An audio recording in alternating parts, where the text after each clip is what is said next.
What's up, everybody? Welcome back to another episode of Down Unders. I know this is a little bit different, guys. We are on Ash Thomas YouTube channel. I hope you guys do enjoy, Down Unders on Ash Thomas YouTube. And also, in the future, we can end up changing a couple of things and get excited for the future. But as always, we got our man, Brody, my brother. How you feeling? How you been? I know it's been about a week. I've been getting over my flu and that, but it's good to be back, obviously, me and you. And we'll talk a little bit about the doggies this week, but how you feeling?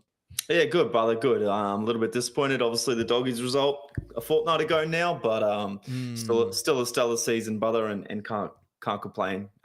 Still played some really good footy this season, and it's still exciting to see what the finals are bringing, regardless. And there was nothing better than seeing Manly go out straight away the way that they did. So made me happy.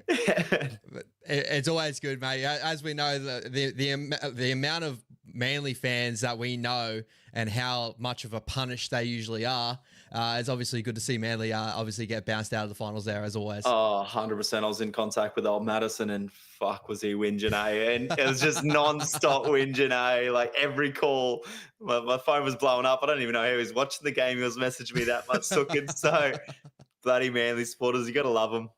Not really, yeah, actually. Not really. Cleaned off, yeah, not really, bro. Cleaned off the old cobwebs on their jersey and that for finals time, and they'll put it back to bed now after their final series and all that. So, yeah, guys, we've got a really cool show for you tonight. We're going to be talking about some of the news around the league and all that, but also talking about some of the results in the final series, our predictions, and also our combined 13s for both games. Really, really excited to do that with Brody because I think there's going to be some really cool little picks that we have for both sides. But before we get through too, bro, I do really want to talk about like your feelings on the doggy season as well. I know I didn't really prep this with you before and any of that, but I just want to get your raw sort of thoughts on that coming into, the final series. An incredible year. I know we've been talking about the doggies a lot on Down Unders and all that, but it's now obviously the end of that season. To see where you've started and see where you've gotten to, your thoughts overall on the season and where you'd kind of rank it. You give it like an A+, an A. Obviously, there's a little bit of room to grow, but also from where you were before, I think it's been an incredible season for you guys, right? Yeah, look, definitely. I think with the signings and all the new blood and how quick they bonded together and where we finished from last year, it's got to be an A season, like an A+ season would have obviously been probably taking it out. But that was pretty unrealistic. So to make finals and finish where we finished was outstanding. So I couldn't be happier. I've touched on it throughout the show heaps of times. I wasn't too keen on a lot of the signings, but, majority of them did perform and they turned out to be all right. I feel like we are lacking a little bit in our forward pack still. Just that meter eater, that Spencer Linu sort of type off the bench that's going to change a game for you. And I think, if the Doggies can just build on what they did this season and not go backwards, it steps in the right direction. They showed a lot of heart and the best thing to win games is defense. That's a real turning point to see where a team's at. You can win 36-30. It's not as good as winning, 12-0 or something like that. So, and we won a lot of those games this year where that were really close and tight games. So, couldn't be prouder being a doggy supporter. It made me excited to get amongst footy again. And it was great to see the fan base supporting the doggies at home every week. I think we're the only club team to sell out, Macquarie Stadium throughout the year. That wasn't a rep game or state of origin. So yeah, it's incredible, man. It's great to see. And I just hope we can build on that for next season and not go backwards and go deeper into the finals next year. That's what I'm keen to see. So outstanding season. I couldn't be happier. What I really touch on with this season and I feel like it's been an incredible season. It's top to bottom, but before you got into the final series, you took the 2 losses and going into finals. And I think the big question over the Dogs was incredible season, got to the point where he's got to, but do you have the new level when it goes into final series? As you're seeing with a lot of these other sides, when they're getting into finals, the tempo lifts, the big players lift in those moments. And I think that's the biggest positive that you could take out of the season as well, is even though you got beaten by Manly 22-24, right? But for majority of that game, I believe that you were the better side in that game. Like, you were really dominant, defensively dominant as well. Field position wise, you know, they weren't running over you like they kind of did in that earlier game during the season. But I think it was the up tempo that you guys actually brought into that final series. It did look like a lot of players, you know, just grew into their role a little bit more. Like William Gickel, just remembering from the game, like he was out there just like competing on every moment, and he's done that for you during the season. But good to see that in the big moments he does turn up and he does do what he did. That's the biggest thing I really took out of it, because that was the worrying thing for me. I saw out as dog side was how incredible they were for the season, but it's just like, can they hit another level? And it just showed, like, going into the finals again. I know you guys did take the defeat in that one, but you hit a new level. Like, I really do believe that in that game you stepped it up a notch. You had the up tempo. Your defense was incredible. You were just punishing them and punishing them. Unlucky to not get the chockies in this one, but I do think another year of growth. You get obviously Satili Tupanua, a couple other people through the door.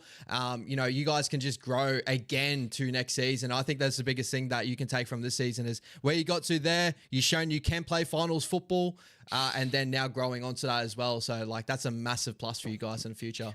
Yeah, I couldn't agree more. We were definitely on top in that game. You know, we had a couple of little rough calls that probably stunted momentum and swung it back Manly's way. But, you know, that's footy. You're going to get rough calls week in, week out. I would have liked to see potentially the Doggies rest a few players towards those last few games, knowing that we had a final locked up. Just to give, you know, the likes of Reed Marnie, Kikau, Karaz, those guys, just that little breather. You know, they've worked so hard all year. Marnie's 60-plus tackles a game. You know, that could have been the difference in that game to get us across that line, to give us that little bit more energy. But, you know, that final experience is great nonetheless. It's been 8 years. So just that alone for the Doggies will be outstanding for next year, or, you know, maybe a later buy in the season if we get luckier. Whatever it is, just little things that, you know, potentially could be a lot better for us and working more in our favour, especially a side that's not, you know, used to the finals. You're not like a Melbourne or Penrith that is just routine. You need those little tips and tricks to go your way, being one of those outside teams trying to creep in and make an impact. So, but yeah, we'll build on it. As you said, Cecilia Tupanua coming next year. Pretty keen on that one. I'm interested to see how they play him, but, you know, the coaching style and the system we got going at the moment is great. So I'm sure he'll do his job for us. Yeah, but yeah, I'm keen to bring on next season already. I'm seeing all the memes go around of Doggies supporters already waiting for next season. And I just hope we don't go backwards. You know, I hope we can build on that. I really do. So that's the main thing, is being a consistent team now that makes finals and not just pop up here and then disappear again for years, you know? So exactly. Yeah, 100%, bro. And while we touch on it, may as well touch on the first topic of the day. I wanted to bring up with you, obviously, you know, impacts your club, like, you know, overall. We didn't get to really touch on it last week, but the whole Josh Adokar situation, it is now coming out that he is actually being granted, you know, the ability to go search for a different club, you know, go talk to other clubs. It is not fully confirmed that he's going to be leaving the Dogs, but it's more than likely that he will be leaving the Dogs. You know, a lot of rumors of like a Ravalawa trade. I've heard that sort of rumor, but also, you know, there's probably going to be other clubs that may be going to put their hat in the ring for getting Adokar. I would say the Rabbitohs probably would look at that. I've heard a lot of rumors on the Rabbitohs. But first of all, we'll touch on the Josh Adokar situation. Like, you know, obviously just not the best situation overall to really fundle around the bag with old Phil Guild and make him look a little bit silly out there on Twitter. And then, you know, all this to come out the way it is. And especially in your first finals game and how long, and it kind of, I would have said it would have impacted the side just a tad as well. You know, you had to make that change of a skeleton. He had to pull out of that game, and just the amount of media circus around the club probably didn't help. So your thoughts around that first of all, and then we'll touch on, you know, your thoughts on if he's leaving, where you'd see him going, and, you know, your thoughts on the Dogsies in the future. But your thoughts on his situation, bro. What were your thoughts there? Oh, first of all, I like your pun about fondling around the bag there. That was a good one. Stuck it in there, baby. I liked it. That was good. But yeah, look, I've been saying it all year. I wouldn't mind, you know, shifting on Adokar. There's a big cap space there that we could use potentially on a middle forward for, you know, probably half the price. And we've got wingers there chopping it to bits. You know, we've now lost Jarrell Skelton, which is unfortunate. But we've still got Blake Wilson, and I'm keen to see that guy getting starting role every week. He can just give just as much as Adokar. I know Adokar's quick, but there's so many other things that these other guys will want to do that Adokar isn't doing. And I know Adokar brings a lot, being the larrikin, brings good vibes. That probably benefits the team a lot. And you're right, that probably did impact us leading into that finals game. You don't really, as I said, you don't want any distractions going into finals. You want everything to be perfect. You need everything to be perfect if you really want to give the finals a shake, unless you're a Melbourne or Penrith, where it's just so routine. You kind of need everything to go your way. So I definitely do think that had a pretty big impact. I would be keen to see Adokar leave the club. He's been great for us, don't get me wrong, but between the injuries and now this, I think potentially with the cap space he's on, move him on, look for a good middle forward and play one of our youngsters coming through. I'm really keen to see those guys come through. Blake Wilson deserves that spot. Jarrell Skelton could have been great and kept growing for us. He's going to be a good pickup for the Tigers now as well. But outstanding. Young players coming through, so I'm keen to see those guys get that crack, and like I said, half that cap space straight away. Yeah, well, that's the biggest thing out of it. Like, I know we spoke in the preseason about, like, I would have thought that you're in a spot now that you don't really need Adokar, and that would just be free added space that you could use for, maybe a big signing as in a halfback, or all the little areas that you might want to, fix up on, now that obviously Toby Sexton has stepped up in that role and he's still got a little bit to grow, but he also got Mitchell Woodson's that there. So you probably you could probably keep the cap space for those sort of guys. But also, you got other added pieces you could be bringing. Obviously, Statili Tupanua coming to the club, but maybe another middle forward that you could throw in the mix as well. But your thoughts on like clubs that will probably be hunting for Josh Adokar? I've just jumped onto a website. Zero Tackle is where I get a lot of my news stories and stuff like that around rugby league. A really good website, guys, if you want to go check it out.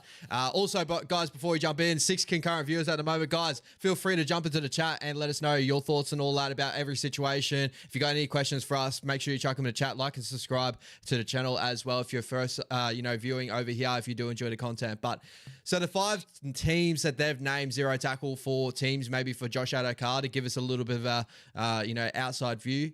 We got St. George Illawarra Dragons. As obviously we did just touch on that with the Michaeli Ravalawa sort of trade sort of look. Newcastle Knights is their 4th team that they have there. Interesting. Obviously Fletcher Sharp's actually stepped up really well in that winger position. The other side, Greg Marju. So I probably don't see that. But that's another team they have. They've said overseas. He could probably go overseas and just kill it in the Super League. Who knows? And get a bit of money that way. Canberra Raiders, obviously Jordan Rapana and all that looking on moving on. Maybe there's an option there. Nick Kotrick also heading to England apparently. So could be an option for a spot there. And the last one that they have here is the Parramatta Eels. Obviously been struggling with the up and down form of Micah Sivo, but the way Micah ended the season, I would say they probably keep him around. And Zach Lomax coming to the club, whatever they do in that situation there. But is there any other teams that you have in mind that he could go to and that he could actually progress in, or what be a good real signing for, in your opinion? I think the Bunnies would be another good one that's not on there. I think that they would use Adokar really well on the outside of Latrell. I think he would be a really good signing. And I know they're kind of waiting on a bit of a wing spot. I know they got Tyrone Munro coming through and Jacob Gay guys really had a breakout season. But, the Bunnies would go well there with him and Latrell linking back up off the top of my head. The Roosters will probably look at potentially picking him up. True. I mean, they pick everybody up. Who don't they pick up? So, yeah, look, I think other than the ones that have already put their head ends up for it, that'll be about it. So, everyone else isn't really short on wingers at this moment. So, yeah, 100%, bro, 100%. It'd be an interesting sort of thought. I don't really know what's going to happen there, but I think we both agree that it probably would be a better time for the Dogs to move on now. Get that cap space, whatever situation is going on there. I know he was, brought there for energy. He, obviously the early days of where the Dogs started to struggle, he did look like he was a live wire, a little bit of an energy around the club. But when it has moments like this and stuff like that, I think it is kind of time to maybe part ways. And I think he's a better squad now without that. And also, he could possibly go to another club and maybe help out in that area as well, bro. So any last thoughts on that? No, I couldn't agree more on that. He's a good guy to bring to your club when you need to turn things around, but he's not somebody you need when you're trying to build a great system. You know, he's good for the tricky shot. You know, the Tigers would do well picking him up, but they've already got enough wingers coming. So maybe the Titans potentially, but I like their two I was wingers. thinking that. But, you know, yeah, it's tough. It depends who you want to give up and what you want to build towards. But, you know, he's also getting up there in age, so potentially Super League might be the way to go for Adokar. Yeah, 100%. I was just even thinking of the Cowboys. It's like, you know, Kyle Felt moving on. I know they got Valameyer, but they could pair up Taulungi and Fox. I reckon that could be a good option with obviously Drinkwater slinging the rock left, right, and center. That's a good shout, actually. I like the Cowboys. Yeah, and like obviously they're starting to hit the market. They're always in the rumors around like, you know, new signings and stuff like that. Like I know they were in the Saifidi chat, they were in the RCG chat. I know they're all middle forwards, but they're obviously searching for some players. So maybe that could be an option.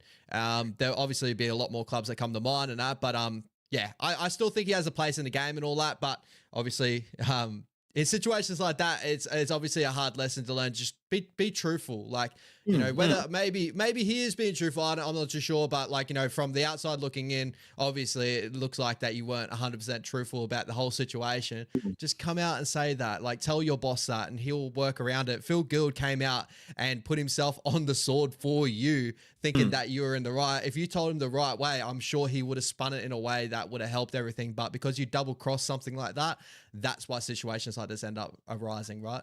Oh, that's exactly right. And I still like, you know, I get they've got their own personal lives as well, but you know, you're paid professional athlete, you got to hold up your contract, and your contract's obviously not to be doing that sort of stuff, let alone being caught driving doing that stuff. So, you know, like you're a professional athlete, you got people looking up to you, leave it to the off season, you know, do what you want to do in your off season, but during the game time, the season, you know, you got to be there for your team. So, yeah. Yeah, just be locked in. Like you're allowed to have your outside life, all that sort of stuff, but also try to keep your outside life out of the media. Understand the friends that you're with, understand the people that, you know, like the Latrell situation, stuff like that, the Valentine Holmes situation. It's like sometimes they get themselves in these dumb moments, right? And it just seems to be a rugby league problem, right? It's just a rugby league issue. They're not friends you want if they're posting you up doing that sort of shit. Let's we're deleting them John friends Morant in the NBA, bro. Shout out John Morant, literally.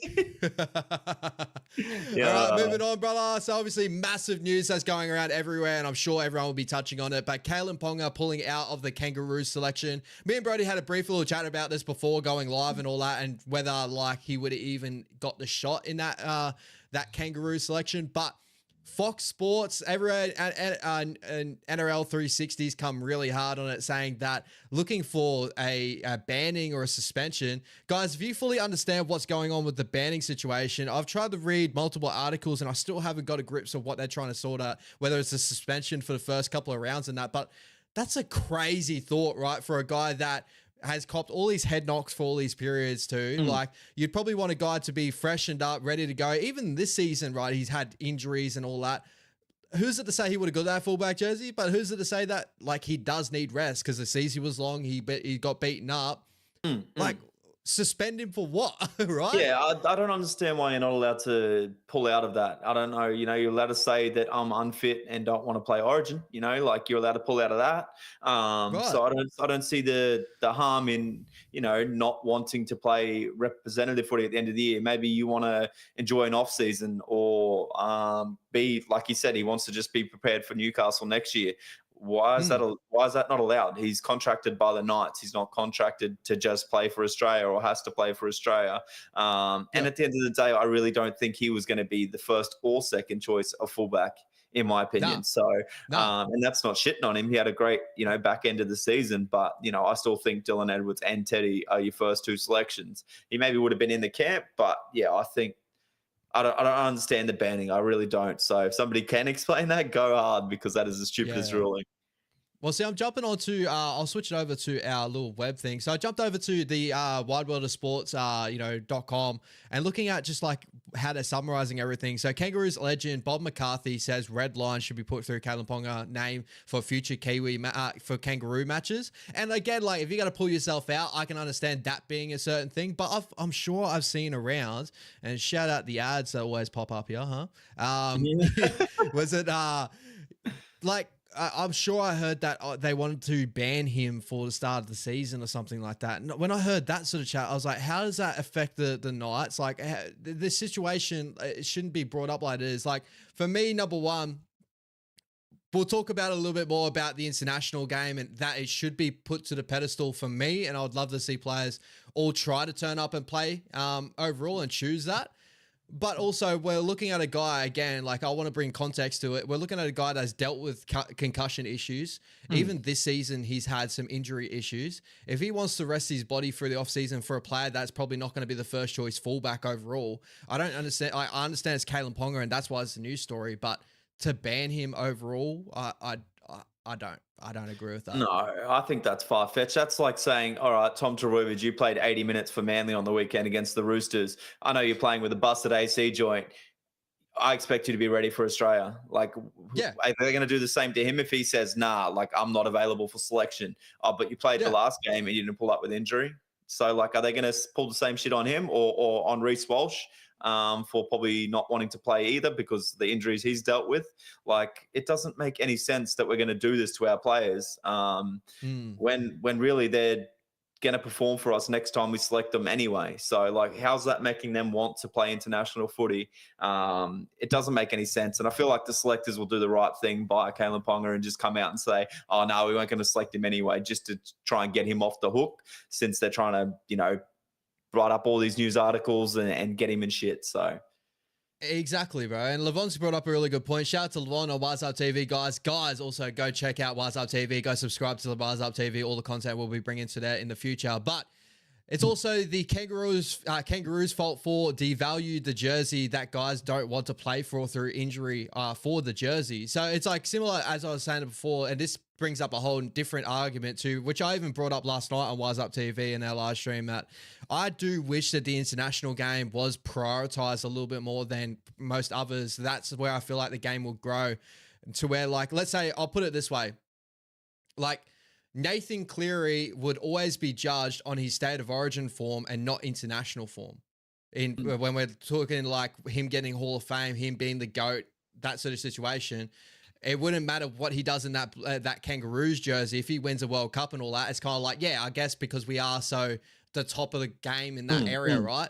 But like, it would be great to see a day where, and this is more so talking on the Kiwi squad side of things too, of players trying to rush back and hopefully playing for them and try to build the best international game as possible.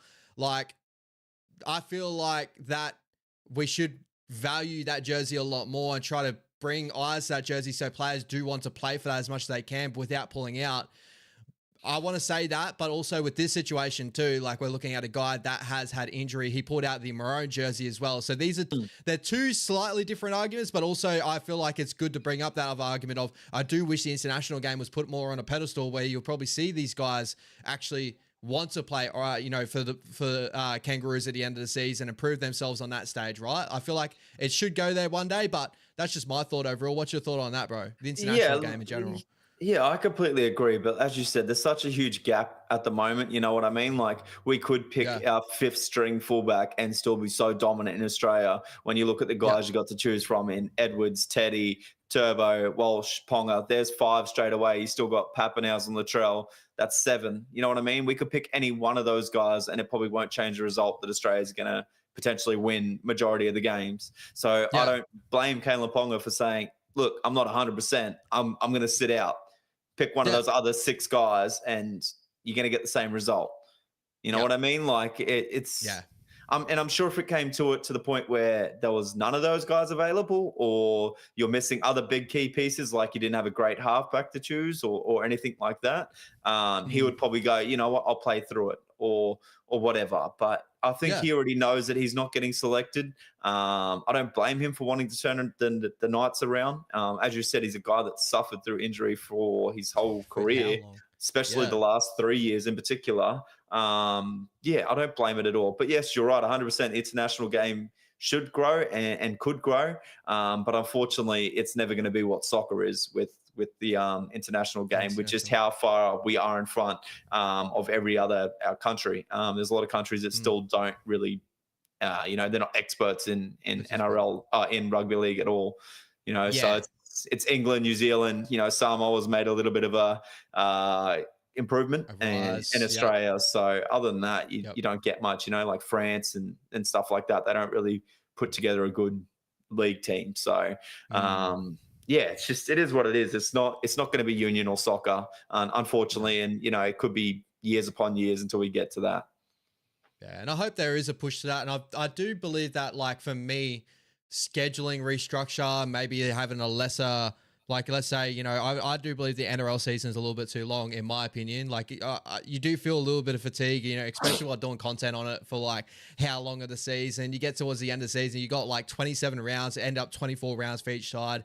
And it's one of the toughest sports in the world, as we all, like, know and agree. Like, and if you see the NFL, like, they'll play 18 games a season and stuff like that. So if it tunes down to around that 18 game range, but then have these guys have a, you know, a little bit of a rest and then bring on internationals or something like that, have a little break period, and then we'll get a full strength international, then we might see a little bit of, like, you know, the pushing for positions, which end up pushing a lot of players to play for heritage teams like, you know, Samoa and that, which we are slightly seeing more of these days. But until we get there, I don't think we can really continue to have those discussions. It's just more of a want for me to see that. I'd love the international game to grow, so, like, it becomes a thing, you know, instead of, like, you know, look at all their Kiwi players, because they don't get to play in Origin, they will never get put in the same sort of light as, you know, obviously the Australian boys that get to play Origin, you know, unless they do something incredible for the Kiwis, like, you know, obviously, you know, looking at Fisher Harris, what he did over Australia in the Pacific Championship, you know, time will tell whether that will be fully remembered. Obviously, it's a record-breaking win and all that, but,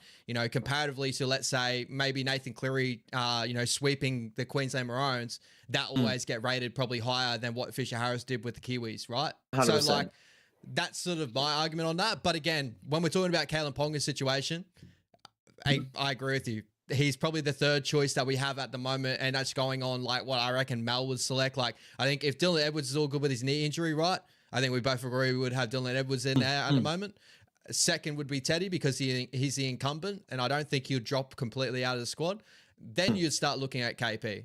You know, Reece probably didn't have his best season this season to put his name up in lights for that position. Scotty Drinkwater would be the other one. Maybe you could throw his hat in his ring, in that ring as well. But, like, for me, I think it's Teddy's going to get that jersey if Dylan Edwards not good enough. So really, is this a story? And should this have been just pivoted to be more of a positive story for the Newcastle Knights, right? Like, this is a positive thing for Newcastle. Yeah, I think that's what it started off as. That's the first thing I seen was, Ponga's wanting to just rip in for the Knights. And then the media's just latched onto that and ran a completely different direction. So I'm all for that, shortening the season. I reckon it should be just you play every team once. You know what I mean? Yeah. You play every team once and that's it. And you have one bye, because obviously we've got the 17 teams. So you have the 17 rounds and everybody gets one bye. And then throughout the season, you potentially play the State of Origins on a standalone weekend. That to me would be great. You got the players a lot more refreshed and good to go. As for, like, the Kiwis not getting as much shout as, you know, the Origin boys, maybe have a North Island versus South Island or something like on the same weekend as, like, you know, New South Wales. Why not? Bro, I would love for, like, them to bring back the Tonga Samoa matchups that they used to do in that representative moment. Remember those years that they had that, and that used to be, like, mad. Like, I don't know if it ever get to the level. Obviously, it probably won't even get to the level of Origin. Maybe in time in the future, but, like, or even bring back Anzac tests, right? And maybe if we shorten the season, that would become a thing again. But again, like, you know, these are discussions that, like, the NRL probably would be having. And plus, with the 18 team coming in, that would probably help your argument there too, where every team plays each team once, and that's 18 rounds. Perfect. Bang, bang. You're into finals, right? I believe that should be looked at more so. But yeah, on the Kalen Ponga situation, I really do think that it should just be spun as a positive for Newcastle Knights. And it used to be the issue with Kalen Ponga that he barely played for the Newcastle Knights to start with. Like, he was always in and out of the lineup. He's there now, and he wants to play. He wants to win a premiership. He's got the drive. So I think Newcastle fans should take that and love it. I think it's just Fox League and all that, obviously trying to spin something in the news cycle at the moment, because it's fairly dull. Yeah, it's going to get a bit dry. Bro, if you want to play Samoa versus New Zealand, you can't do that on the weekend of Origin. Otherwise, half those boys aren't playing for State of Origin. That's what I mean, though, right? Yeah, It'd be incredible. And like, that's the one thing I'm excited for Pacific Championship and for us to continue to do down under as well this period too. You'll end up seeing this year, like we're looking at the Australian, front row pairing and stuff like that. And, players maybe getting questioned for that position. Like, with Mitch Barnett hitting the form that he has this year, maybe pushing himself into a jersey, with Angus Crichton, putting himself into the form that he is now, with Cam Murray and all these other players and that, right? But I think Cam Murray be putting himself out due to injury as well. But just like thinking off the top of my head there, a lot of those players are going to take over players who were there before, like the Jeremiah Nanai, stuff like that will end up searching to go play for Samoa and strengthen the international game. So I think that helps in that sort of sense too. Like, I'm curious on this year, if Mitch Barnett gets a jersey, either on the bench, Ruben Cotter will end up finding himself a jersey. Payne Haas, if he's all good, I think he's gone for surgery with that. I think he's out. Yeah, I think he'll be gone until preseason, brother. He's Tino still got won't Tino be there. out. Yeah, Tino as well. So I'm excited to see what that forward pack looks like and whether that could be something that pushes those boys to go, I might play for Samoa, I might play for something like that and really lift the international game, because that's another added piece to this whole argument as well. 100%. And, like, I understand why the boys do jump back and forth. I get that they want to represent both sides. But I feel like when you make your NRL debut, you should select who you want to play for, and you have to stay at that. And that's not saying what they're doing is wrong. I completely get it. Origin's on every year, whereas, Samoa don't get to play every year. So you want to be able to do sort of both. But, it should be, I am playing for New South Wales and Australia. All right, I'm not playing Origin. I'm only playing Samoa and only Samoa. So, that would strengthen the international game for sure.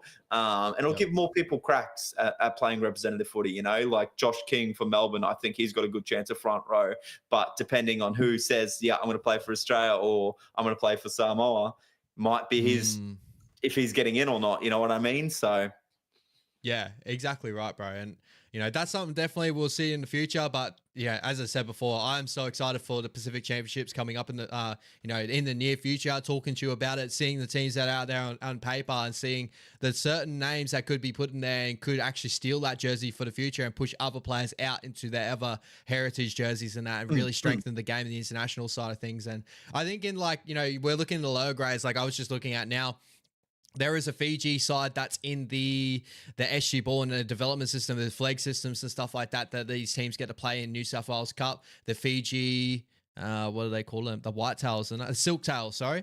Good to see like they have stuff like that. I think that's another option for building the international game, is having those development systems from Fiji, Samoa, and actually have kids that have been born in Samoa and Tonga and have that want to represent that jersey, because that's another conflicting thing too with these Samoan boys that have been born, or Tongan boys that have been born in New Zealand or Australia.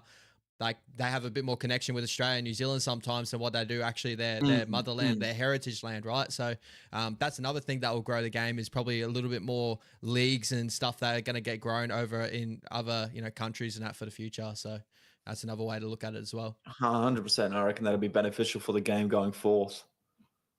For sure. All right, talking about a guy that could have been put into this argument depending on like his form this year, and I know he dealt with injuries and all that, but massive news out of the Brisbane Broncos. Reece Walsh signs a $5 million deal. It's reported here on Fox League. Massive deal over 4 years. I think that ends up being $1.2 million deal, which makes him the biggest, the highest paid Brisbane Bronco of all time. I think that's the way that they're being reported. Obviously, a new salary cap, the way everything goes, is always up. Your thoughts on the deal, bro? I really do think they had to do that, obviously, to lock up someone like Reece Walsh, especially with the teams like, the Roosters getting a war chest, stuff like that, and they'll probably be hunting. So this opens up a couple of different things we can talk about. But first of all, Reece Walsh staying at the Broncos, this had to be done. The money, everything seems to tie in together. Yeah, I think so. I just don't know what they're going to do for a halfback. That's the only worry I Yeah. have. We've seen, Reece Walsh play without Reynolds there, and he doesn't play half as good as when he's got someone like Reynolds there. Yeah. He's always trying, but he is still so young. So we've got to remember that. So it's putting a lot of Yep. pressure on such a young man. But I think he still has a lot to build his game on, and I'm sure that will come with maturing into that role. But at the moment, I think that's a little bit steep for a guy that doesn't control the team as much as like a halfback does. I probably would have chased somebody that's going to control your team in the front line, be at Mm. that front line at all times, getting hands on the ball. Whereas Walsh can only really play off the positions that the halfback puts him in. Yeah.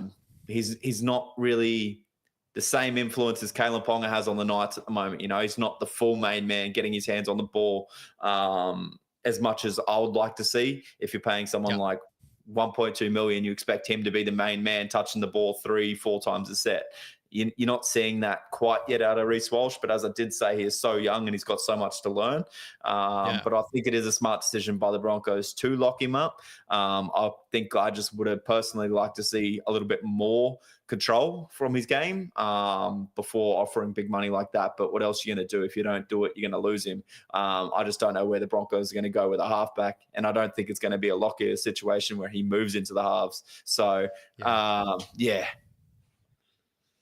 Yeah, it's definitely one of those situations, bro, where like I agree with you. I think they've put themselves in this moment where I don't think there's any halfback on the market they could probably throw money at to really get over that line and be that sort of guy. But also, they're trying to pay for a guy that they got to try and keep. I think he's always wanted to step play for the Broncos, right? Obviously, he left the Warriors to go play for the Broncos solely.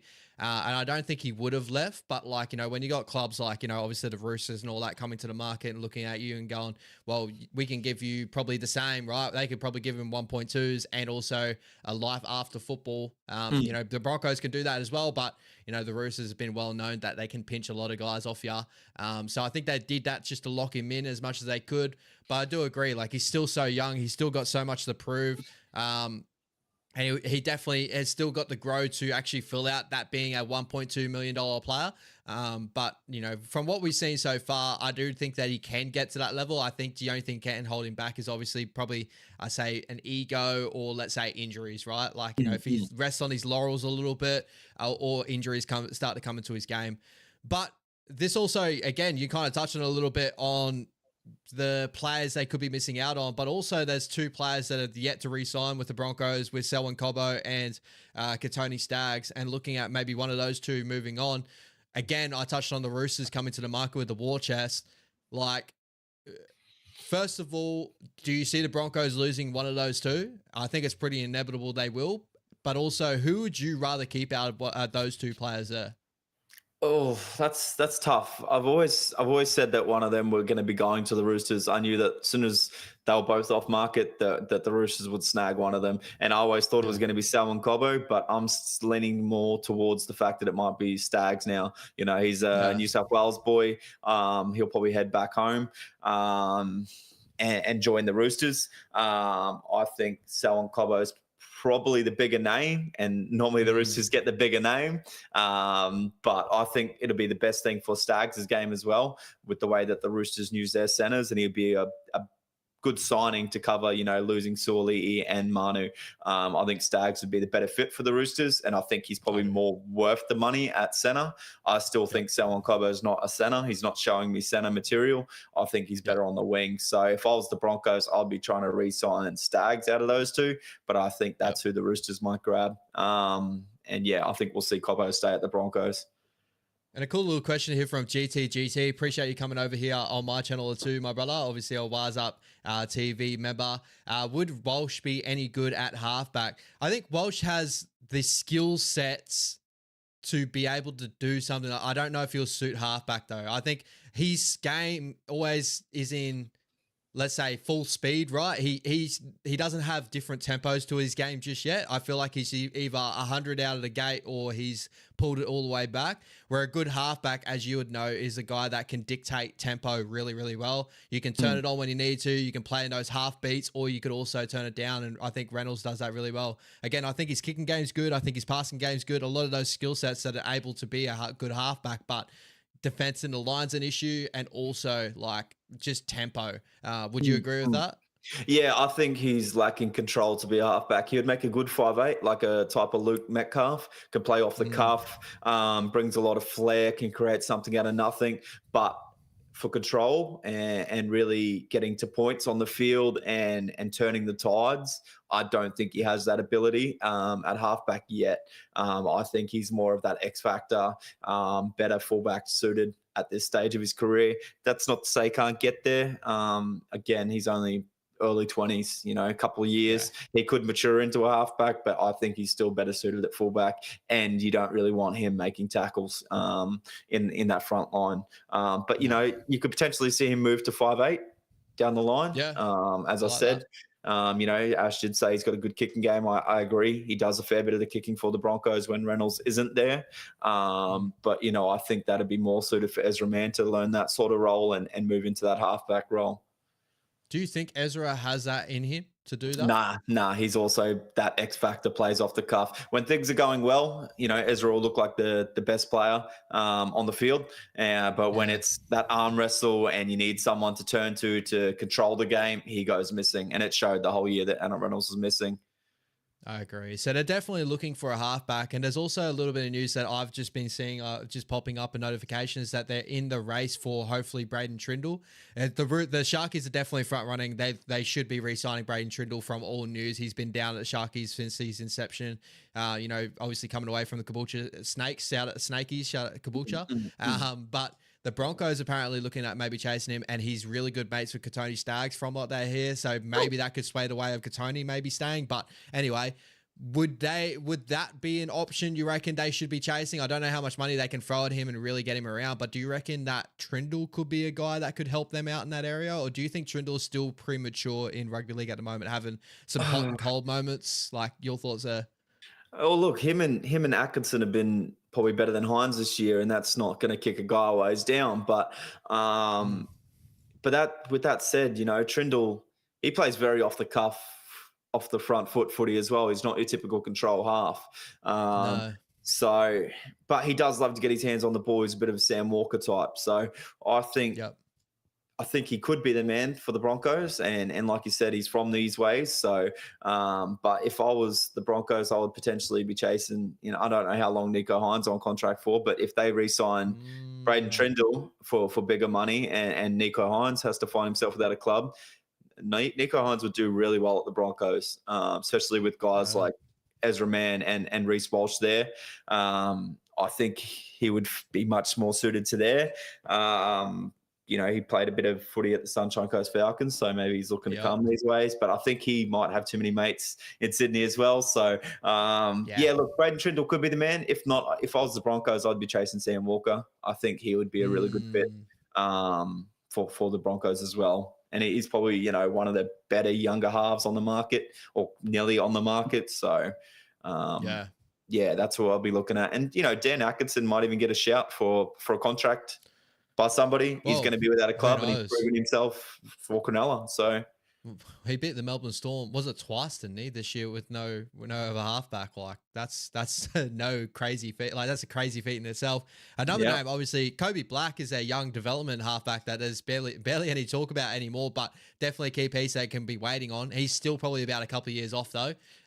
But it's really like, will they try to fast track him with Adam Reynolds being the way that he is, and with the injuries coming into his game? I'm not too sure, but again, it just shows how scarce the NRL is with halfbacks at the moment. And if you find a good one, you lock them up. And if you don't, you're throwing big money to try and bring them over. I agree. I really do agree with that. So, and that's why, you see the guys extending their contracts another season, like Kieran Foran, just because, there's nobody else really on the market to really grab at this stage. And, Townsend even going to the Roosters now to help out with development. So. Exactly, bro. All right, moving away from the Reece Walsh conversation, what you want to talk about? The 2024 RLPA Dream Team, brother. So this team has come out. Obviously, if you saw our last episode of Down Unders, we did our, team of the season prediction, or even just our team of the season. This is the RLPA's team of the season. So, guys, this is a team. I'll switch it over to this cam here. Very similar to names that what me and Brody had in our teams here, but I'll go for the names from top to bottom. We got Dylan Edwards at our fullback position. Our wingers will be Zach Lomax and Brian Toto. Centers of Herbie Farnworth, Stephen Crichton. Halves are Jerome Luai and Jerome Hughes. Shout out to the Jeromes. You got the two edge back rollers of Angus Crichton and Ellie Qatar with Lock Isaiah Yo. So bang on with those ones there, brother. Yeah, Mitch Barnett, Harry Grant, and Adam Fennell-Blake up front. And Terrell May is their impact off the bench. And I'm pretty sure we even spoke about impact on the bench. And I think Terrell was getting thrown up in that discussion for us as well. Yeah, so, yeah, 100%. Any interesting ones here for you, bro? Look, Brian Toto is always going to be, the best winger in the game, season in, season out. But I thought there might have been a chance for Karaz, but that's probably just, a little bit rosy-coloured glasses, being a Doggies supporter, but I also feel like he's had a great season. Maybe it's more so the fact that he had a breakout season, but Toto's just that standard. So you can always just put his name there. So it's kind of hard to knock him off, especially. I do think Karaz probably had an argument maybe to Lomax, more of like how Karaz ended the season, how Lomax started the season. That can go either way for me. So you probably got a good argument there too. But other than that, potentially Teddy still had, I think, an overall better season than Edwards. The only thing that he lost on was maybe getting knocked off Origin jersey. But other than that, everything else is pretty spot on. Yeah, shout out Barnett and AFB for all my Warriors fans out there. Really big front two there. I didn't expect that. I would have thought that, well, obviously, statistically, Adam Fennell-Blake's one of the best props in the competition. Barnett is the one for me that's like, obviously, one of our players play. And as a Warriors fan, viewing the two, Barnett's been our leader this season. Ads has just been a statistical juggernaut. But to get both those twos up front has been really incredible.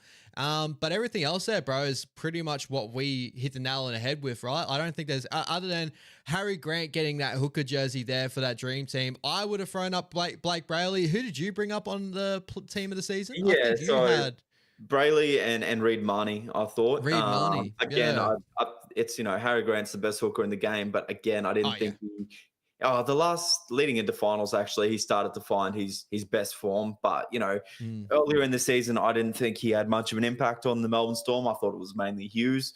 And I thought there's a couple of other hookers better in the season. But, Harry Grant turned it on when he turned it on once Origin was all said and done. Now finding, top form and leading the Storm into the finals. So it's hard to argue, Harry Grant getting that spot. So. And looking at some of the previous dream teams here, so we'll go through last year's dream team. We had Reece Walsh, Dallin Watene-Zelezniak, Herbie Farnworth, Stephen Crichton, Brian Toto. So Brian Toto getting the double there. Herbie Farnworth, Stephen Crichton getting double. Yeah, that's big. That's massive. Munster, Sean Johnson, Payne Haas, Harry Grant getting the double. Adam Fennell-Blake getting there as well. Homole Olakwatu, Liam Martin, Patrick Carrigan was last year's one. And also some other stats here. Most appearances in the dream team. Teddy with 4. If he would have got this one, he would have got 5. He would be the out-and-out leader for the dream team. So that kind of sucks for Teddy a little bit. Cam Munster tied there with 4 with him as well. And then other names, 3, Cameron Smith, Nathan Cleary, Payne Haas, Brian Toto. So Brian Toto will get another round there. So he's definitely pushing up that board. And so many other names with the 2. You got Joey Manu, Justin Olam, Daniel Tupou, Fisher Harris of the likes. There's so many other names there. Obviously, Herbie Farnworth, Stephen Crichton, the big names there. Same with Harry Grant. But well-deserved, a lot of these guys here. I do believe that a lot of them had great seasons. But I also, I agree with you. I think Teddy could put an argument with Edwards due to Edwards' injury. And I do think that someone like Blake Brayley or Reed Marnie, even though Harry Grant's the best hooker in the comp, I do believe for his standards probably wasn't his greatest year, where I do think that those two of Reed Marnie and Blake Brayley probably lifted their standards. And whether that's, quantifiable between the argument, I'm not too sure, but that's just the way I'm thinking of it. Yeah, 100%. Reece Robson as well. You know, I thought between Reece, those yeah. three, I thought they potentially had a better season than Harry Grant. But, you know, it's just one of those things where you think of like who's the best hooker. And that's what the players would do. They'd go, who's the best hooker? Oh, Harry Grant. You know, Yeah. they might get that mixed up between like this season, who's the best hooker. Yeah, especially when it's voted at the end of the season, you're only going to really focus on those last 4 games on who's jumping out. So, and Harry Grant's done that. So, and shout out to the NRL too. I don't know if you've seen it, my bro. And if you haven't, guys, if you haven't as well, go to YouTube, check it out. But NRL did their, I think it was Fox League, did their top 10 players overall last year. Very similar to if anyone's ever seen the NFL do their top 100s every year, and they have like a clip-based thing where they sit down with players that have voted on, like, you know, why. I think Nathan Cleary won it out last year, obviously being the best player in the league. You know, he won out the best player, and the players, while clips are playing of like his highlights, you know, players are going, what makes him special? That sort of format. I'd love to see that lifted to probably about top 50 or something like that. I understand top 100 might be a stretch with the amount of players that we have comparatively to the NFL having just a plethora full of players, but I've always loved that model for guys that, like, I binge watch those top 100s for NFL all the time. And when I saw the top 10s, hopefully they do it again this year, because I reckon that would be really cool and get some insights from players of like the reason why, like someone like Brian To'o, Dylan Edwards, Luai, you know, Adam Fanua-Blake, players like that are just absolute juggernauts in our game and why they're so good. I think that'd be amazing. yeah, I think that's a great concept as well. I have seen those little snippets and they're great. It's cool, eh? Yeah, It's it really is cool. All right, my bro, moving on to a quick one I want to give away is the Super League Dream Team for 2024. So a lot of names that a lot of people may not have heard, but a couple of actual notable names that have played NRL football that I want to bring up here. So in the fullback position for the Super League Dream Team of 2024, we got Matt Duffy, obviously ex-Bulldog. They went over to the Super League, you know, absolutely killing it there with 212 votes overall. In the wing positions, Matty Ashton and Liam Marshall. In the centers, Nene McDonald. Shout out Nene McDonald over there in Super League, killing it. Jake Wardell. In the halves, we got Mikey Lewis, the young half that's playing for England. Incredible little player there. Mark Sneed. And then up front, we got Matty Lees and Luke Thompson. Shout out Luke Thompson back over in England, obviously an ex-doggy that we used to love, right? I used to love Luke Thompson. Yeah, I'm glad he's got over his injuries. You know, that's the only thing that held him back there at the Doggies. So I'm glad he's got over those and performing back home. So 100%. And then Danny Walker in the number 9 jersey over there, a really good defensive hooker. I've seen a lot of his numbers out there. He's incredible. In the edge back rower positions, we got Reece Martin, bro, a guy that we know and love. Hopefully he gets his way back into a first grade spot. It would be awesome to see. Yeah, he's a big loss. I loved watching Reece Martin, and he was at the Doggies at such a rough time. I feel like if we had somebody like Reece Martin now, man, he would be, you know, up there as one of the best back rows in the game. He's a talent. He's always been a talent. He was just unfortunately with us when we were at our lowest of lows. So, yeah, spewing about losing that one. The brother of She Bangs. Oh, baby, when she... No, joking. Continuing on. We got Junior Nasemba in that edge back row role. Really talented kid they got over there in the Super League. An absolute juggernaut. And also in that 13 jersey, Elliot Michela. A lot of these names obviously would be gone a lot unknown to a lot of the NRL community. But the ones we do know, Matt Duffy, Nene McDonald, Reece Martin, and Luke Thompson. Which of those names do you reckon have an opportunity that they could come back to first grade and be a really good option for a lot of these sides that we have over here? Oh, Reece Martin, for sure. You know, the other guys, you know, they were good NRL players in our league, but, you know, they didn't really ever attract big note names or clubs to want to sign them. So I think Reece Martin was probably the most with the untapped potential. And I think that hopefully one day we'll see him back in the NRL. Incredible, bro. Incredible. He can goal kick. He can score tries. He was a freak of nature. He is a freak. An absolute freak. All right, my bro. Moving on. So we're going to be doing, guys, a combined 13 for both of the semi-finals here. The preliminary finals, sorry. It used to be semi-finals. Now it's preliminary. It's all changed around. But anyway, the preliminary finals. Final, whatever you want to call it. Whatever you want to call it. They all mean the same thing. Whoever wins this goes to the grand final. So first of all, guys, we got the Melbourne Storm and the Sydney Roosters. So me and Brody will be doing our combined 13s for both these sides here. Brody, we'll do one for one. What do you reckon? We'll go who we chose for fullback. Then we'll go for our wingers, stuff like that, right? Okay. Yep. First game, Melbourne Storm and the Roosters, brother. Your fullback in your combined 13. Yeah, it's got to be Teddy. Has to be, right? Yeah, like I love Pappy. I really do. But Teddy is one of a kind. He really is. He's been the standard of fullbacks for the last 8 years. 100%, bro. I can't disagree. And if there's anyone that's going to be, I know it would come with a riot of obviously Jerome Hughes maybe missing out on a daily end, but if there's anyone close to it and it's played close enough to it, it's James Tedesco. So 100%. He's the one I'd be looking at. But yeah, obviously we want Jerome Hughes to get that. We'll talk about him a little bit later on, I guess. All right, your wingers, brother. Yeah, I went with, this is going to be a surprise to people, but I went with Will Warbrick and Daniel Tupou. Ooh, interesting. I got two different ones. I went the complete opposite. I figured you might have.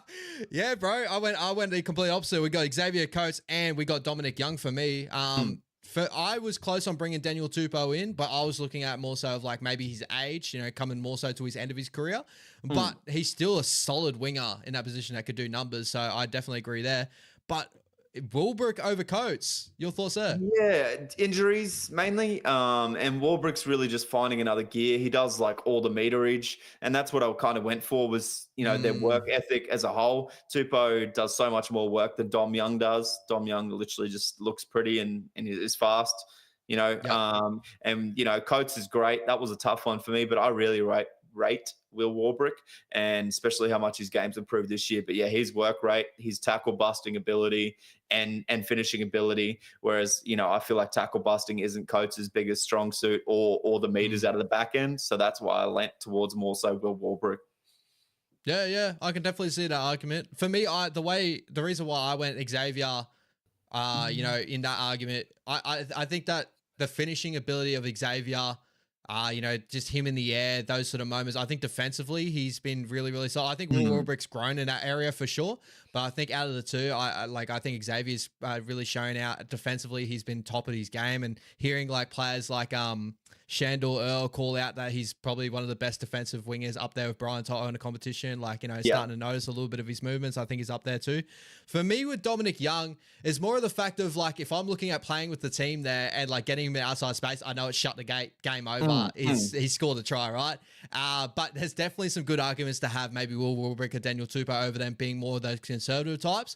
But I was just going on like, obviously the guy that can go score 25 plus a year if you have him out the back of a good back line, and if he's injury free and not stupid, have suspensions like he did with the Doggies.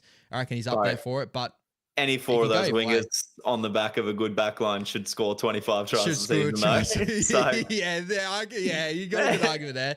But bro, I love that we went two different ones there. That's fucking awesome. But we'll have to see if we go different here. Your centers, who'd you go?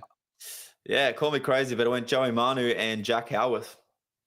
Oh, okay, yo. I went Joey Manu and Joseph Suoli'i. Jack Howarth was the closest one there. I couldn't put Nick Meaney in this argument, so those would be out of those two, right?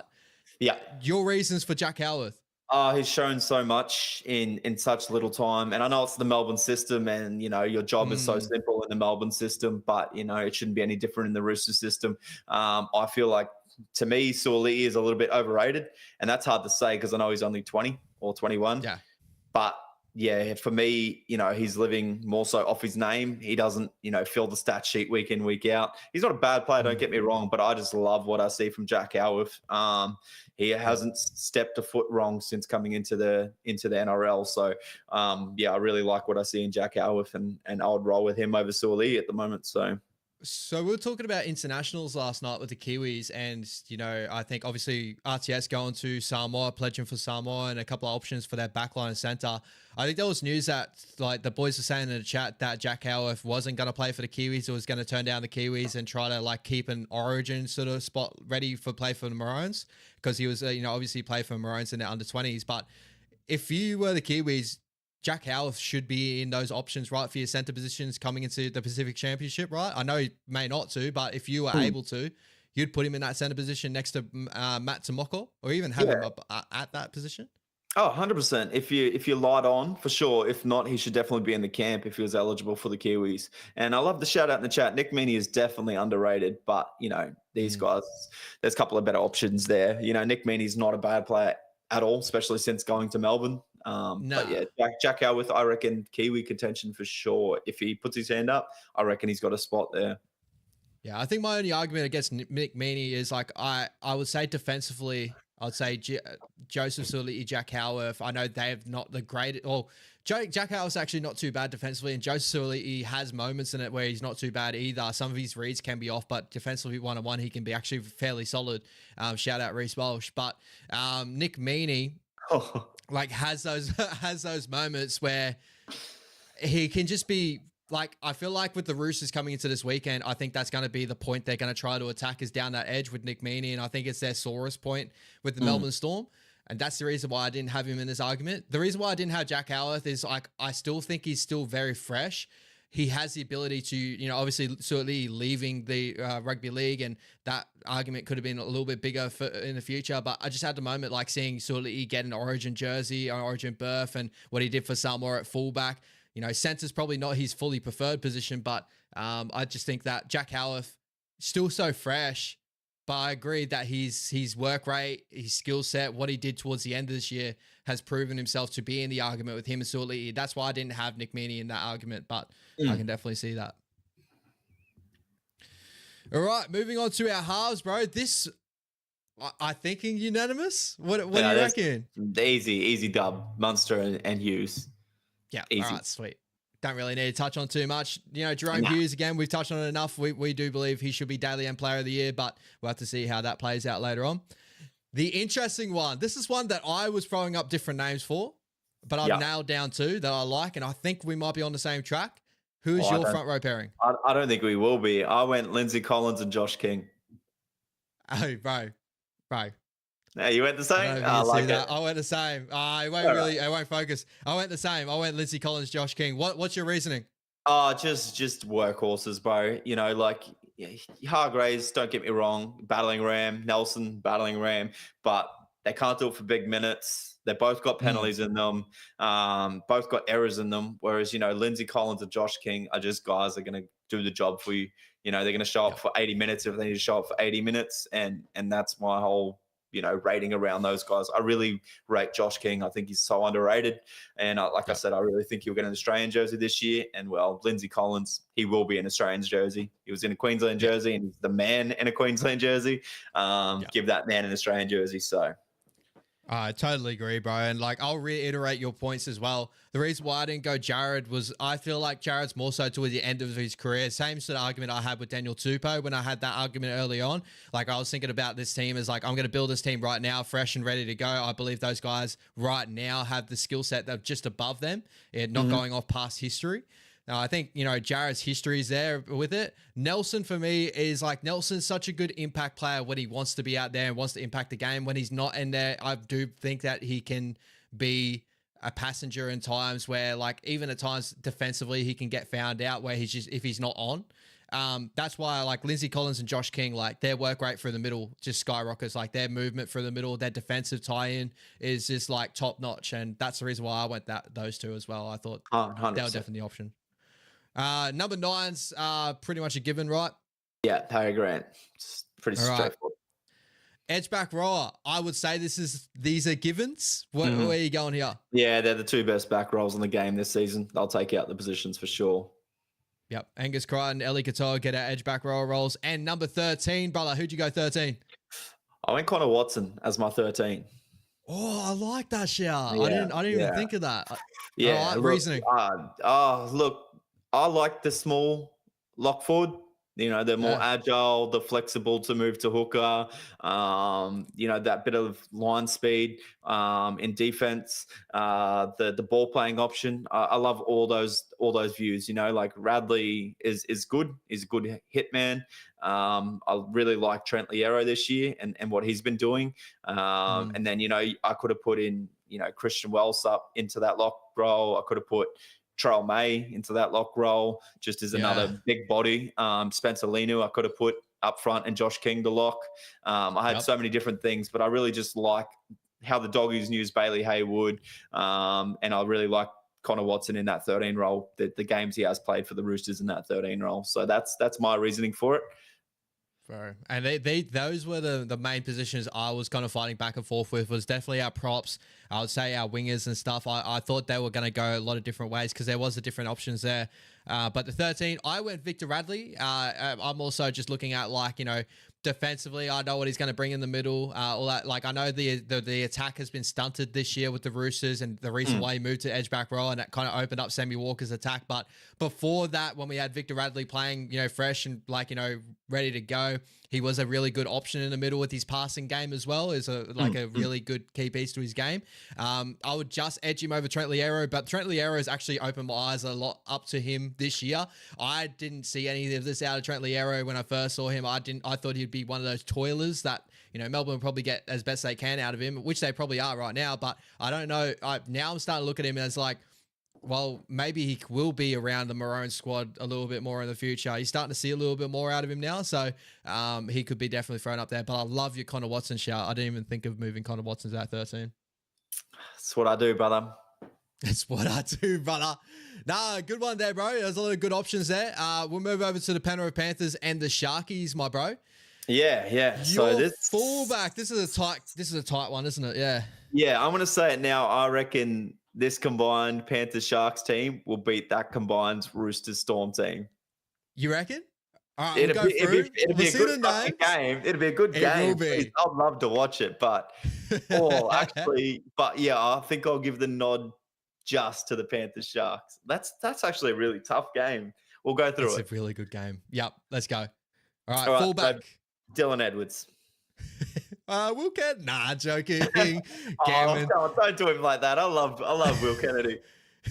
But hey, we're talking elite level, and hopefully one day. But nah, he's not there. The wingers, we got. Who you got? This is an interesting one for me. Brian To'o's a given. Yeah, and I went Sione Katoa.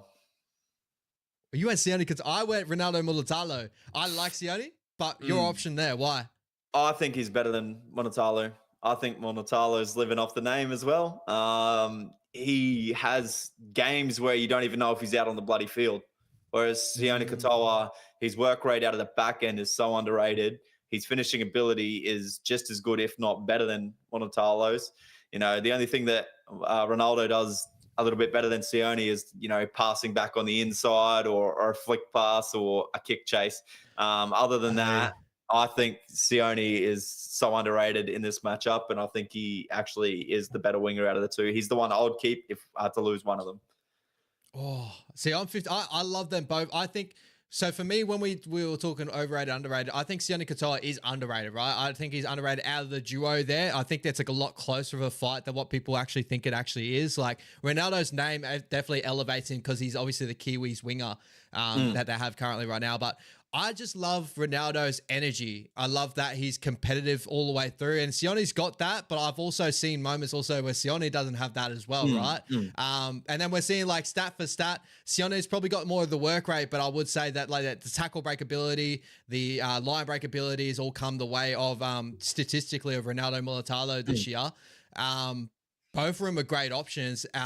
No look at for Suni Turuva. Would you say Suni's anywhere close to these boys? Oh, look, he's good, but, you know, we're going to see what he's made of next year when he goes to a team that's not the Penrith Panthers.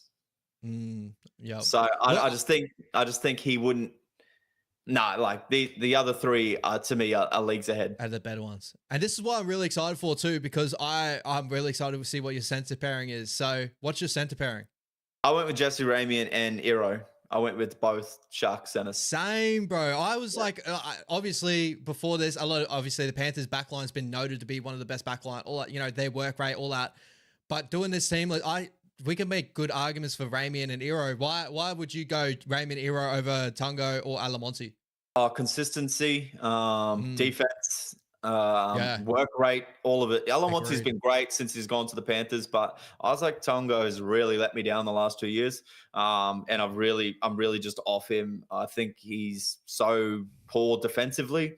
I think he, drops more balls than he actually holds when he's working out of his back end. And I think if you didn't have Nathan Cleary inside of him, he wouldn't even be a name, in my opinion. Would you ever think that when we do a combined 13, the back line, the Sharkies would outdo the Panthers on our team list here? Like when we say it out loud, to a person that didn't get to look at the team list and think about this a little bit, everyone would be like, you're crazy. But when you actually look at it, like, I can't disagree. I got Rami and Iro as well. I think they're the two better centers out of the two. I think Isaac Tungo's regressed this year. He hasn't progressed at all. And Paul Alamonte is still very early on in his progression. I know Iro's a rookie this year, but in that rookie year, he's shown some really big moments this year. And Jesse Ramian, just an underrated center overall. And that's crazy, right? We have majority Sharkies backline right there. Yeah, look, I'm not too surprised though, because it's kind of like Melbourne and the Roosters though, whereas like the Roosters have, better individual players, and I think that's what's happening here with Cronulla. Whereas like those guys do their job for Penrith and Melbourne, and they work in that system, and it works for the team, and they win games. Whereas if you look at just individual skill for skill on the matchups, which is what we're doing here, they're getting beaten. But when it comes to a team, and if you just picked that Penrith team versus, like, Penrith's going to roll the Sharks this week, and what we're saying right now about who we're selecting over who is going to go out the window. But yeah, when you're looking at individual skill for skill, the Sharkies backline is probably a little bit better. But when you're looking at team chemistry, and that's going to show on these next two selections on why Penrith are going to win this game. So and why, the outside backs for Cronulla are skill for skill better than the Panthers, but you put these two halves with any outside backs, they're going to be a lot better and work and win a lot of games. So 100%. And I appreciate that you definitely shared the same point that I kind of want to bring across, is just the Panthers system and the team carries everything of what they do. When you look at, them versus the Broncos, right? And that's been my biggest argument on the Broncos, and a reason why I think they kind of regressed a little bit this year is because their individuals are the most talented individuals in the competition, but I don't think their system or their game plan will push them to elevate them to a different level, where the Panthers, whatever you chuck in there, is going to have amazing output because they work as a team. And that's the reason, like, when I talk to the Warriors fan base and, talk to, I think that next year, taking out Sean Johnson, taking out Adam Fanua-Blake sounds like two big individual pieces coming out of our lineup. But I think that pushing in Fisher Harris, being a team-based player, Tamaito Martin, that lifted our team through that little period there too, would lift our side to become more of a team-based sort of side and be a system side, which is what the Doggies end up becoming this year as well. So I think that's a new way of looking at it, and that's the best way I sort of looked at this lineup here too. Yeah, they have the better individuals, but the Panthers are the better team overall. 100%. And capping that off, this is going to be a unanimous decision. We got Jerome Luai, Nathan Cleary, right? Yeah, we do. Like, look, Hines and Trindle aren't bad halves. They're great players, but Luai and Cleary are different breeds. It's as simple as that. 100%, bro. 100%. All right, moving into the engine room, bro. What have you got under the hood in your engine room? It's got to be the big two up. Yeah, it's the Penrith. It's the three-peat. It's Moses Leota and James Fisher Harris. That's hard because I love Rudolph and I really do love Tommy Hazelton. But agreed. What do you do there? Yeah, I agree. Like, they're the best combination probably we've seen maybe ever. Right? Like, if you actually think about it, it's possibly is. They complement each other so well. It's the 1-2 punch, that's for sure. For sure, bro. For sure. Hooker. I think a lot of people on the outside would try to make this an argument a little bit, because I think that Blake Brayley is really underrated. But where'd you go here? Oh, I think they're both underrated, but I did go with Blake Brayley. I think, look, I don't know. I don't know. That's a tough one. You know, I love Mitch Kenny, and if you putting your halves as Cleary and Luai, you probably just go with Kenny if you were legitimately picking a team. But if you're going just matchups, Blake Brayley offers more. Yeah, I think that as a team, Mitch Kenny within that system works amazing for that system. I just think individually is kind of the same thing we said about the Sharkies, before. I think the skill set of Blake Brayley is probably a little bit higher than a Mitch Kenny. I don't think it's like 10 times higher, right? I just think it is a little bit higher. I think his service is better. I think that his game time decision making is better in that hooker position. And defensively, I think that obviously that's the area that Mitch Kenny does really well, but I don't think Blake Brayley falls away in that area either. Like, he's one of the better defensive hookers in the comp. So that's why I got Blake Brayley there too. Yeah, and it's just his running game. I don't see a running game in Mitch Kenny. So that's the only extra bow for Blake Brayley. So yeah, both of them don't really have a kicking game to them. So that's pretty much how we looked at them overall. Yeah, 100%. The edge back rollers, I would say this is a unanimous decision, but unless you're going to throw a curveball at me, I went Liam Martin and Britton Nicorda. Look, they're behind Angus Crichton and Eli Katoa. They're the 3 and 4 for this season of back rollers. So that matchup alone, Liam Martin, Nicorda versus Angus Crichton, Eli Katoa. Man, what a fucking game. And Cleary and Luai versus Munster and Hughes. We're probably going to see that, next weekend in the grand final, but what a matchup that would be. So, yeah, that's what I mean.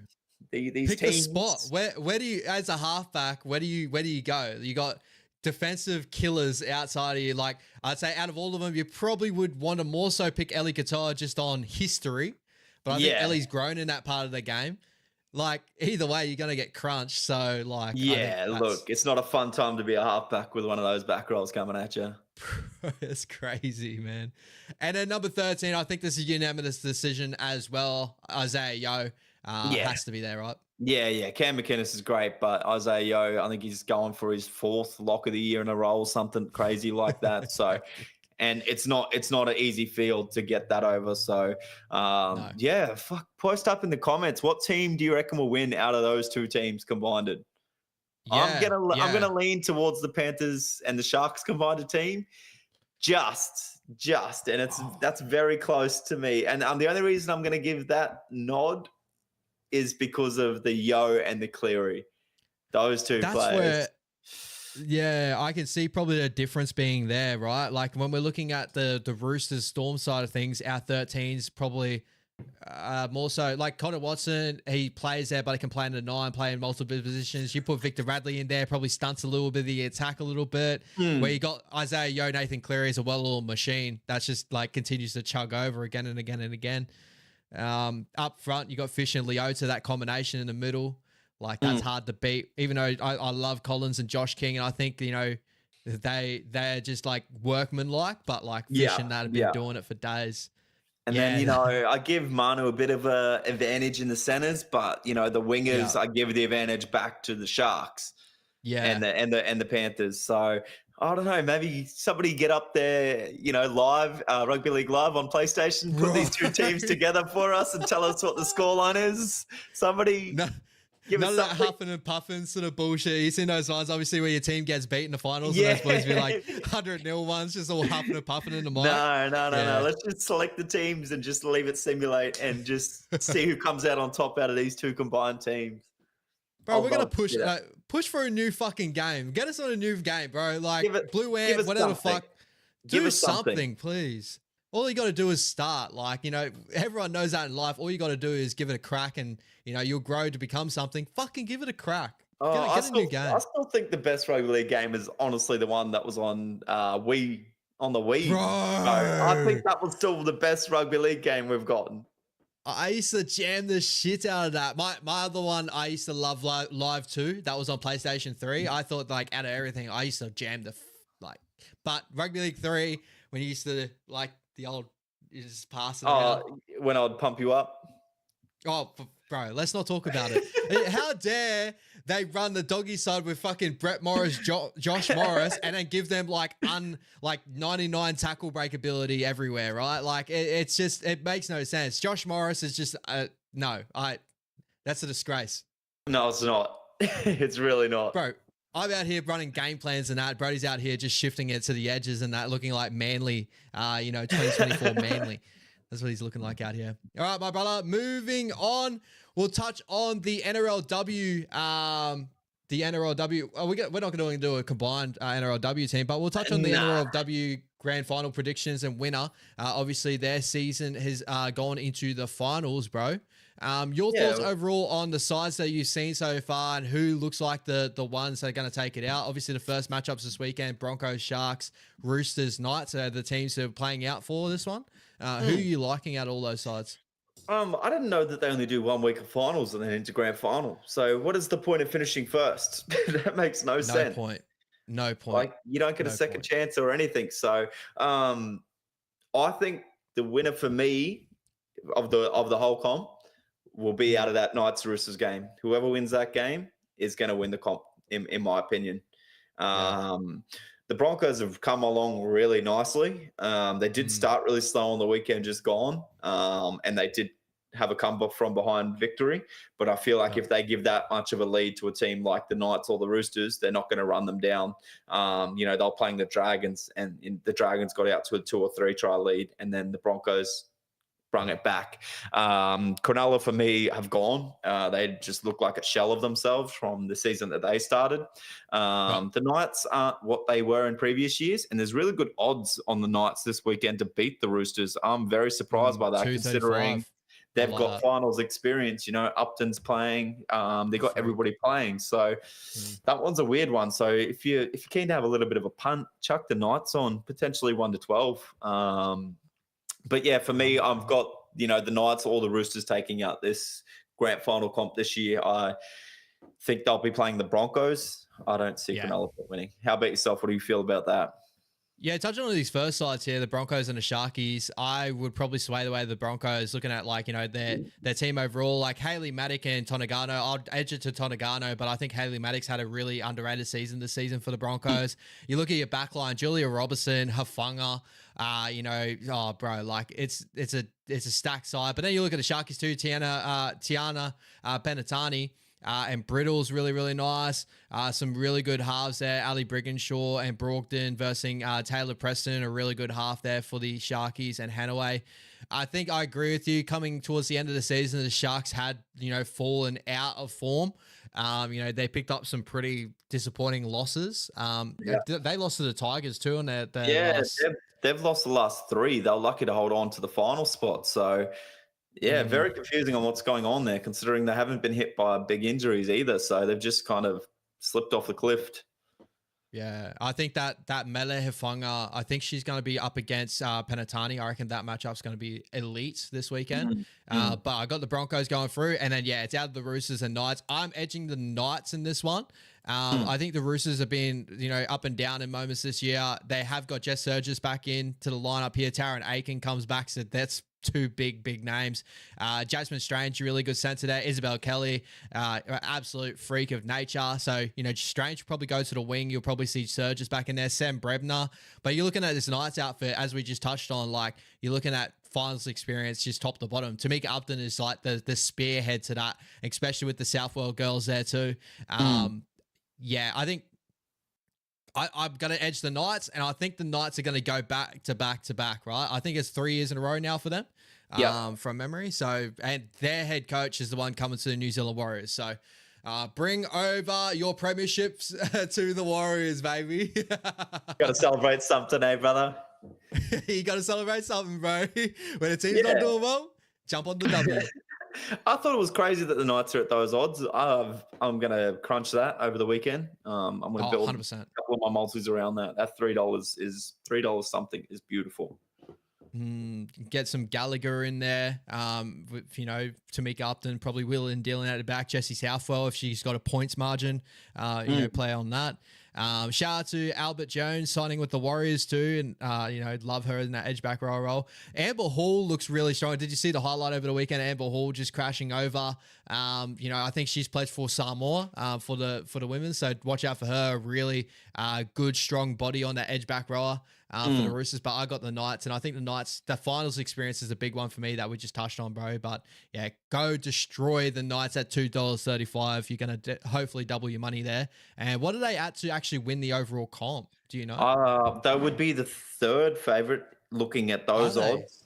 The Broncos and the Roosters would be the favorites. You'll say so. So you got $2.40 for the Broncos, $2.88 for the Roosters, $4 for the Knights, and $7.50 for Cronulla. $4 for the Knights looks very nice. I agree. Very nice. Very nice. And guys, make sure you gamble responsibly. We are going to be jumping into our Punters Paradise segment. So if you're going to gamble, make sure you gamble responsibly. If you do have a problem, guys, go check out your helplines that are out there in New Zealand or Australia. Go jump out there. But brother, yeah, that $4 for the Knights, that's a really good one. I like that. I like that a lot. I do like that one. All right, moving over to the NRL this weekend, brother. We got the massive final series, the preliminary finals, and the first game of the weekend. We got the Melbourne Storm versus the Sydney Roosters. Massive ins as a big notable name here. Fa'alongo is back into the reserve list. Whether he ends up fighting away on the bench, I'm not too sure because that bench looks strong. Tyron Wishart, Welsh, Kamakamita, and Alec McDonald. I don't see him finding his way on that bench there. Nah. Did the Roosters impress you enough to think they can get an upset over the Melbourne Storm at Amy Park? That's the big one. I'm going to say no, just the fact that Melbourne are well rested. It's in Melbourne and it's finals experience and defense wins finals. The Roosters can score a lot of points, don't get me wrong, but and I know they got through pretty unscathed. They had a pretty easy game against the Sea Eagles, but the Roosters could do it. They could score a lot of points, but they need to do it early. Otherwise, if they get into an arm wrestle, Melbourne's just going to come over the top of them. Yep.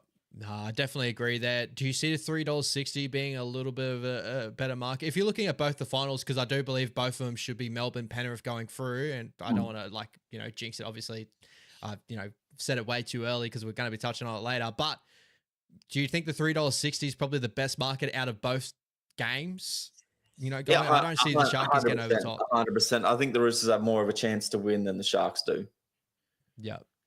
So I'll go Melbourne 1-12 is probably good value, I believe.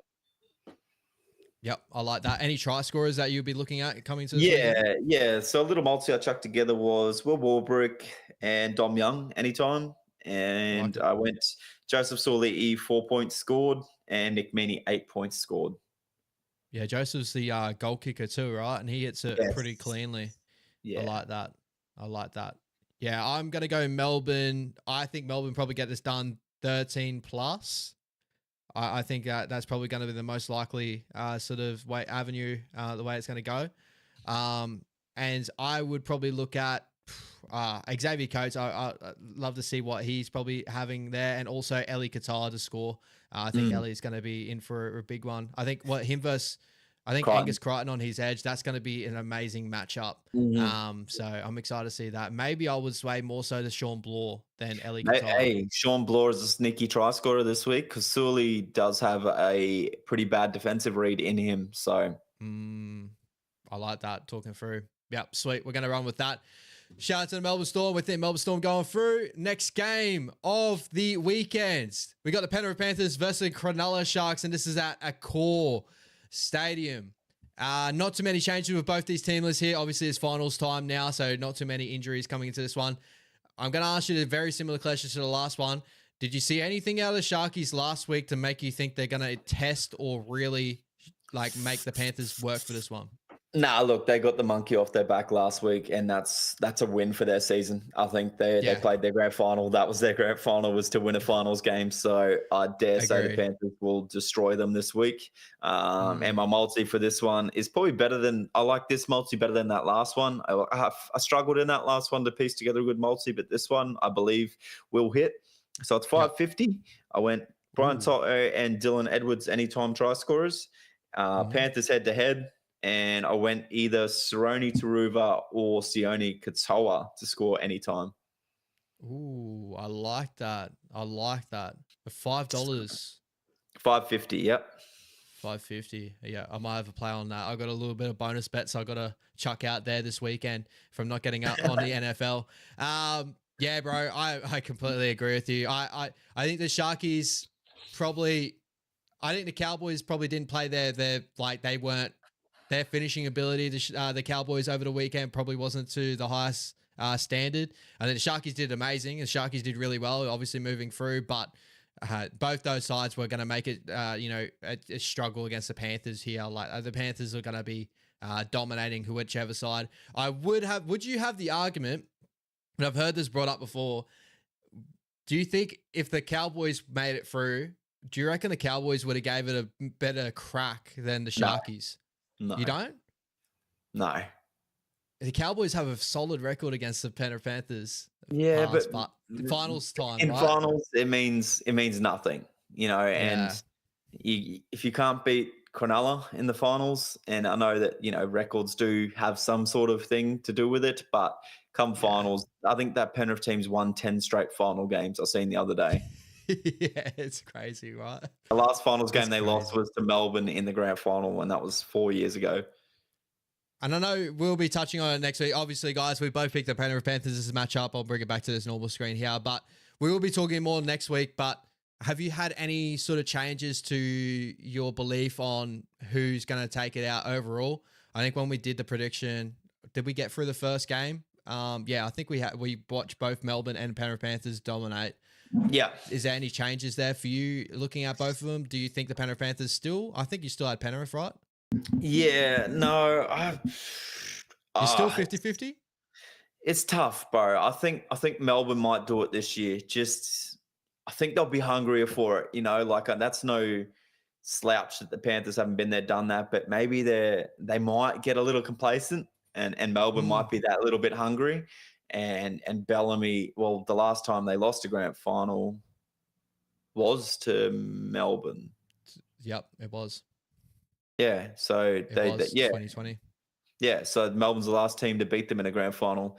They beat the Broncos. I don't even know who the other teams they played. The Rabbitohs and the Parramatta Eels. Yeah, so that alone, if Melbourne get to the grand final, it's a good game, and that's why the odds makers haven't got Penrith so heavy favourites to win the grand final. So depending, let's say no injuries, I think Melbourne will get it done. Yeah, I'm with you there.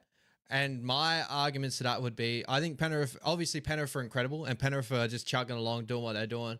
I think when we go to the grand final, I think that's where we're going to start to see them losing players like Stephen Crichton. I think that's an area like Stephen Crichton was a big part. Like Cleary had his moment last year. He was incredible. 100%. But I think Leota and Stephen Crichton were big, and Fisher Harris were massive in those moments as well. But obviously Cleary, just being Cleary and what he did as well, he needed to be put up in lights because he had that moment. But there were good performances there too. You look at all the other years that they had there, Stephen Crichton had his finger in each of those grand finals. He had big moments. He intercepted against the Rabbitohs, massive game against Parramatta. Like, I think that's where we're going to finally see, when they're moving on players like this, them just regress just a tad. It's just a tad, right? Stephen Crichton's an incredible player, but take him out of that Penrith side, it's going to be a little bit of a divot, but it's enough of a divot to maybe lose that grand final. I think that's the difference between them, in my opinion. Yeah, to a team like Melbourne especially, they will, like Munster's going to have a bit of a field day down that. Like, look, Melbourne's got to get through the Roosters first, but if they come up against the Panthers, Munster's going to have a field day down that left edge against Isaac Tongo. Yeah, that's a really good way to think of it too. That's going to be one of the best attacking edges there for the Melbourne Storm, going up against one of the poorest edges for the Penrith Panthers. And I think Jack Howarth would be on the outside of that as well from memory, I'm pretty sure. Yeah, and Coates on the wing. So I'm excited for that matchup. That's going to be a really good matchup, bro. Usually it would be Stephen Crichton on that outside. Oh, no, Stephen Crichton was on the opposite side, but he would switch either way. But very, very good thoughts. And, just ending on that thought too, obviously coming into next year, I know it's very, very early, but just on the top of my head, I was just thinking about this, but it'd be Melbourne, Penrith, right? Still up there for 1s and 2s. The rest of that top four race is just going to blow open. I think the Sharkies probably will find their way maybe around abouts there again, but they've had such a good draw this year as well, which has got noted in the preseason. I think the race for that next two teams to get in there is going to be well open again next year. That's going to be the best talking point coming to next season. Who's going to be around about there? And if the Penrith Panthers regress a little bit more, I don't see Melbourne regressing. That's a big thing. And I think Melbourne will end up becoming that side again. That's what I worry about. Yeah, I agree. Lost that, really, you know? No, they haven't. They haven't missed the finals. Tell me the last time Melbourne Storm missed the finals. Yeah. Yeah. So, their worst finish, I think, under Bellamy is 4th, I think, from memory. I'm gonna call my top 4 now, and this is just gonna be a random order, like it's not 1 to 4. So come back to this video next year, this time, and it's gonna be Panthers, Storm, Rabbits, and Broncos. Yeah, you think the Broncos will bounce? I think. Oh, look, they have to. If things go right, they've got the team to do it, and so does the Rabbits. If they get hit by injuries, well, my bet prediction would be gone straight away. But they're the 4 teams that I think will be top 4 next year if things go their way. I like the Rabbit shout because Wayne Bennett going there and the pieces he's going to put in there. I think they're going to be looking really, really strong next year. But that 4th jersey, they're both up for grabs, I reckon. I think they're definitely open. I think the Roosters probably won't be as strong as years past, but they'll still be in the top 8 race. But I don't know if they'll get back to what they were this year as well. Obviously losing Manu and that.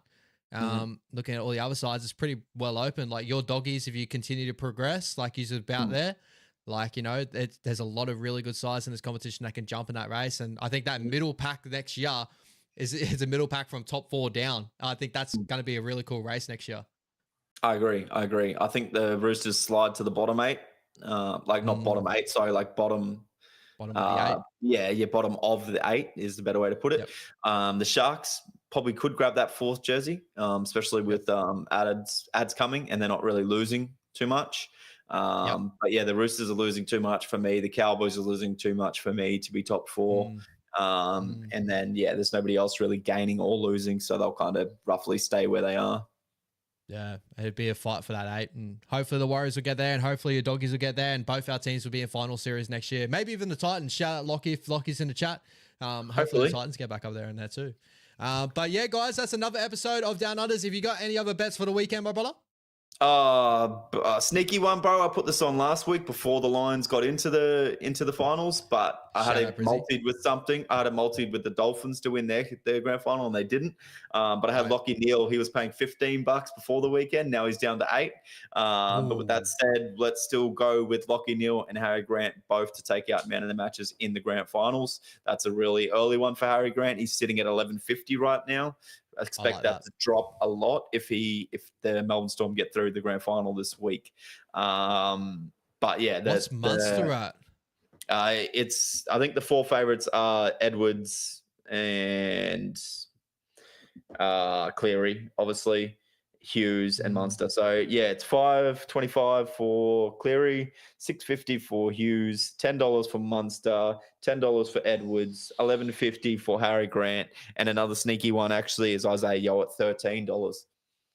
That's actually a good one to jump on because I really see the Panthers getting through, and he's going to drop in value straight away just because he's going to win this game. Whereas like if you touch anyone from Melbourne, they're a little bit iffy if they will get through this weekend. I think they will.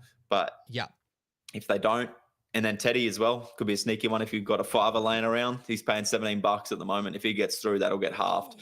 But I don't want to see the Roosters play Panthers because we know what the Panthers are going to do to what they've already done to them. So hopefully it is a Melbourne one. And I do predict it will be. I think, for the last how many years it's been 1 and 2. So I think that's going to be the way it's going to go. And, the best team will win. And, I'm really excited to see how it goes, coming to this final series. So, guys, make sure you tune in next week to see all our thoughts on what happened in this final series. Me and Brody are really excited to bring that to you. Also, Pacific Championship is coming up very, very shortly as well. So, we'll be touching on that in the near future. But hopefully you guys enjoy Down Unders on Ash Thomas on YouTube. Make sure you like and subscribe if you enjoy the content. Any last things, Brody, before we go? No, just on that Pacific Championship, we're excited to be going to that round 1 of Australia versus Tonga. So we got our tickets to Suncorp. So the footy season lives on for that little bit longer, and we're going to upset our missus a little bit longer watching footy, but they will be all right. It's what we do, bro. It's what we do. Shout out be to the moody women in our without lives. All right, guys. I hope you enjoy the night. Enjoy the weekend. Make sure you chuck into the comment section down below your bets for the weekend as well. We'll chuck in ours. I hope you guys enjoyed. Thank you so much. Take it easy. Up the Waz, up the doggies, and yeah, up the footy. Let's go.